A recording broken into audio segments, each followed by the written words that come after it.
Coming up in this edition of UMTV News, when becoming a member of Greek life turns deadly, we'll tell you about the latest scandal rocking one Florida university. Plus fireworks, a boat burning and generations of canes come back on campus. We'll take you to the highlight of UM's homecoming week. And later on, the Cardiac Canes are having their best season in over a decade. We'll tell you how former UM champions look back on their victories. UMTV News starts right now.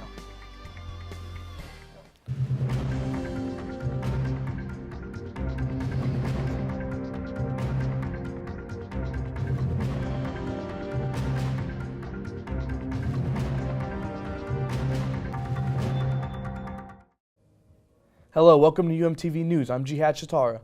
And I'm Anjula Ram. Good to see you today.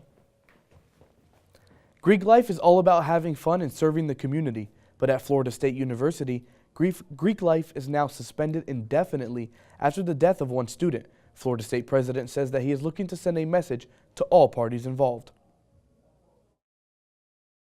For this suspension to end, there will need to be a new normal for Greek life at the university. There must be a new culture for our students, and they must participate in creating that culture.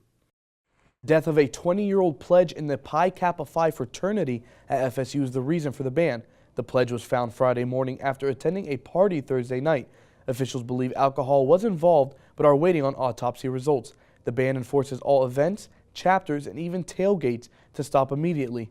This incident comes right after a member of the Phi Delta Theta fraternity at FSU was charged with trafficking cocaine. President Thrasher does not know when the suspension will end. Last week, the University of Miami celebrated Homecoming Week. It is always filled with excitement and tradition, but one particular event had thousands of canes fired up. Our reporter, Emmy Petit, has details.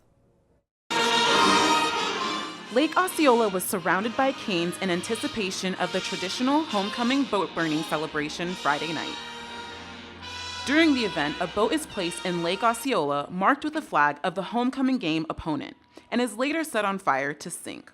For many, it was their first time experiencing the exciting event. For others, it was an opportunity to celebrate traditions that sparked the spirit of the U in them. It looked pretty epic. They showed me video clips earlier, and it was like a huge explosion. So I've been to the boat burning a couple of times. It's pretty neat. I mean, it starts out slow, and then all of a sudden you just see a massive fireball where the boat used to be.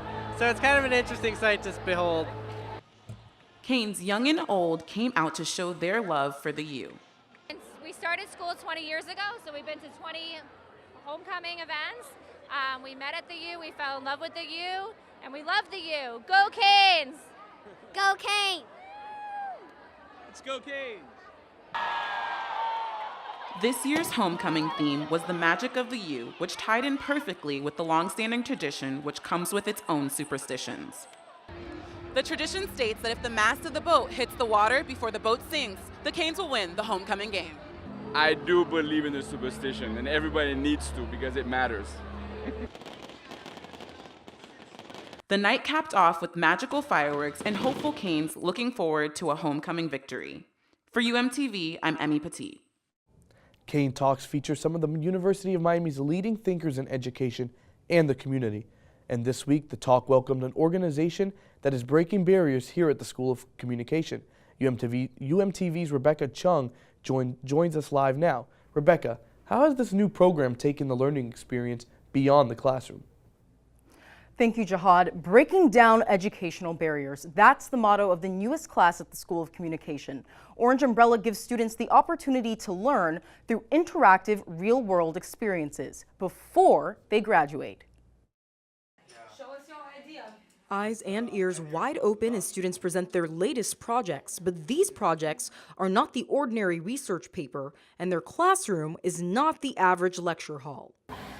A group of professors here in the School of Communication had formed a committee because they, along with the dean, knew that it would be highly beneficial to have a group of students working in some form, giving their services to paying clients. We didn't have a name, we didn't have a structure, we didn't know what we were going to end up with. But over the course of a few months, we grew to 15 students, over 10 clients, and we formalized a name, Orange Umbrella. Orange Umbrella has been part of the School of Communication for 4 months and has already made its mark.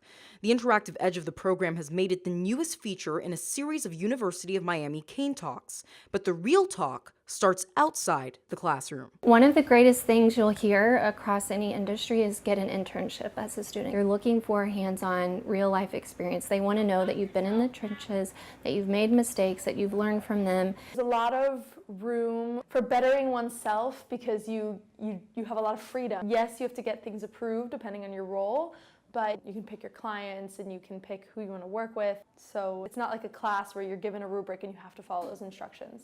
Students aim to provide clients with fresh ideas, but some clients leave a lasting impression on the organization itself, like Miami-Dade Urban Debate League, an organization that aims to give underprivileged students a voice. The Urban Debate League has been not only something special to myself, but has also been something special for others who have engaged in it already. Last year, in our second year of the Urban Debate League, we've reached 100% of participants also applying to college. With being able to have students sign up over Snapchat, donate online, and recreating the website that is currently in place will allow for us to get the proper donations that are necessary to run tournaments. Our breadth is so wide, which mirrors what the School of Communication is really all about. They house under one umbrella all of these skills and talents that can provide any range of services.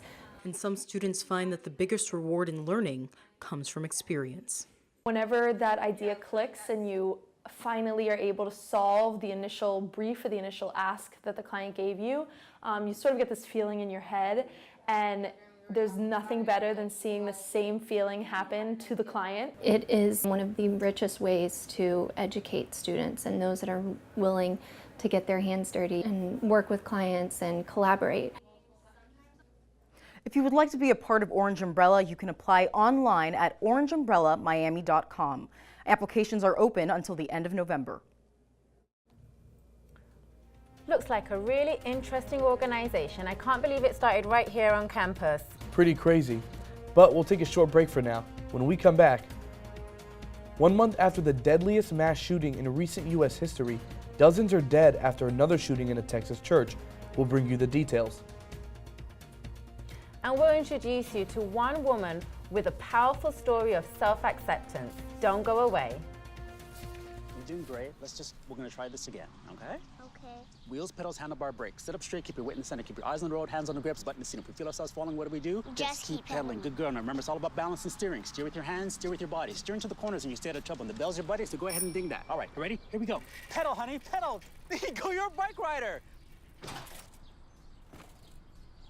Most parenting is hard to do in just 2 minutes. But 2 minutes twice a day making sure they brush is easier, and it could help save them from a lifetime of tooth pain. Police say the man who committed the deadliest mass shooting in Texas history had a personal connection to the small Sutherland Springs church where he opened fire on Sunday during service. 26-year-old Devin Patrick Kelly is accused of killing at least 26 people and wounding dozens of others. Investigators say the gunman once served in the U.S. Air Force and he was discharged in 2014 for bad conduct. Police say he went to the church his in-laws had attended, although they weren't there at the time, and opened fire. We can't go into details about that domestic situation that is continuing to be vetted and thoroughly investigated. As investigators work to determine a motive for the massacre, a small community is left to grieve.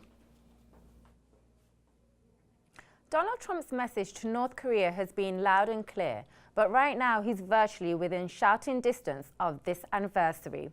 The US president is in South Korea, and a short time ago he said efforts to crank up pressure on the North are beginning to work. I really believe that it makes sense for North Korea to come to the table and to make a deal that's good for the people of North Korea and the people of the world. Although there is a lot of US military in the region, Trump says he hopes he will not have to use it. The president will continue his Asia trip by visiting China, Vietnam, and the Philippines later this week. It is election day across the U.S. Voters are casting ballots in local races. The most closely watched races are coming from the 3 key states in New Jersey. Republican Kim Guandoyo and Democrat Phil Murphy are battling to replace Governor Chris Christie. In Virginia, Republican Ed Gillespie and Democrat Ralph Northam are neck and neck in the polls, and New York City Mayor Bill de Blasio is looking to win a second term. Mayor de Blasio says he is looking to address a major issue he has seen in the city and the nation. There's a lot of energy all over this country, and clearly here in New York City, to address what's wrong with Donald Trump and the fear people have of our country going in the wrong direction. De Blasio is running against Republican State Assemblywoman Nicole Malatakis. This week on campus, we are celebrating Diversity Week, and last night we had a very special guest. Abby Stein, a transgender woman, was raised as a boy in a strict Hasidic community in Brooklyn, New York, and was totally cut off from society. She's shared about her life in a pretend 18th century community. Harry Potter wasn't a book that I wasn't allowed to read. I didn't know what Harry Potter was. I didn't know that gay people are a real thing. I thought it's just something that's in the Bible but doesn't really exist. Abby left the Hasidic community at age 20 and began to fully transition into a woman. She is now an activist supporting others on their journey out. And coming up after the break, the number 7 ranked Miami Hurricanes football team prepares to face one of their oldest rivals. Stay tuned, we'll be right back.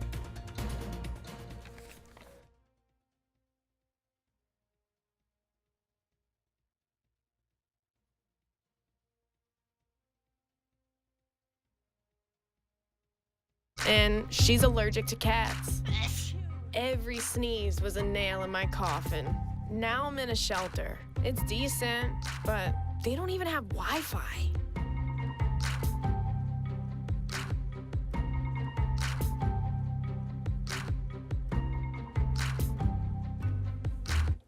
The Catholics versus convicts rivalry has been a moot point until this season. The Canes are looking to continue their winning streak against Notre Dame this Saturday. We take it to the UMTV reporter Brad Canfield, who was at the Rathskeller for our game preview on Monday. Brad. I was able to attend Out the Huddle's podcast and Q&A, which gave Miami fans a chance to interact with some of their favorite former Canes, as well as hear their predictions for this weekend's primetime showdown. 13. DJ Dallas in the game, where he's here, steps up, escapes, and runs into the end zone, standing up. As the number 7 Miami Hurricanes prepare for their primetime showdown against number 3 ranked Notre Dame this Saturday, some former Canes legends came out for a Q&A at the Rat. The event, hosted by Peter Ariz of Canes Insight, gave fans an opportunity to meet as well as ask questions for some of their favorite former players, such as 9-time Pro Bowler and Super Bowl champion Ed Reed, Super Bowl and national title winner Antrell Roll, and also national champion and former first-round draft pick DJ Williams. The questions asked by fans had former players reflecting on their careers, and DJ Williams even told us why he selected the U. I want a piece of that. That, the thong song, a white helmet, and the Jay-Z Big Pimpin' video is why I'm here. I caught up with one student and got his thoughts on the event. Phenomenal. I'm a big Bears fan, so I got to meet Antrell Roll and DJ Williams. I got to grow up watching them play, so it was awesome to get to interact with them and to see how happy they were to meet me, who was a Bears fan. I thought that was so cool. Ed Reed was so nice, getting an autograph from him. I'm a big sports memorabilia and autograph guy, so it was really cool getting an autograph from him. But it's just cool to see guys that are who played at the top of the game. You know, they were in the NFL, and to be so down to earth. That's something as a sports fan that you always want to see. So it was really cool to interact with them on like a bro-to-bro basis. Even former Notre Dame quarterback and pundit Brady Quinn was in attendance, and DJ Williams was able to tell us what his strategy was against Quinn. And he was like, what should I do? I said, first play, go force me to bust his shit. And while the turnover chain was unable to make an appearance, the former players settled for more humble replicas. For UMTV, I'm Bradley Canfield. Notre Dame is currently ranked as the 3rd best team in the country. The game will be on at 8 on Saturday night at Hard Rock Stadium. Now back to the desk. Thanks, Brad. The Canes are looking to continue the nation's longest winning streak against rival Notre Dame. The Fighting Irish beat the Canes last season in a close game that finished 30-27, but this year's matchup has a national title implications, with the winner in the driver's seat on the way to the college football playoff. I think this is going to be a good game. You know, they're a really good team, and we're just going to have to prepare as much as we can to go out there and do what we can. Canes are coming off of a dominant win over ACC foe Virginia Tech. Miami has a chance to win the Coastal Division for the first time ever this Saturday, pending a Louisville win over Virginia. But the Canes are practicing with lofty expectations. Beating the third-ranked Irish can help Miami inch closer to their dream of a national title. And don't forget, ESPN's College Game Day is visiting campus for the first time since 2001. Yeah, this weekend's game is a really important one for the Gay Canes, isn't it? Oh, it means everything for the playoff, you know, the Catholics versus convicts rivalry. It's kind of a big deal. Well, we wish them a lot of victory and hope everything goes well. This has been Andrew Laram. I'm Jihad Chatara.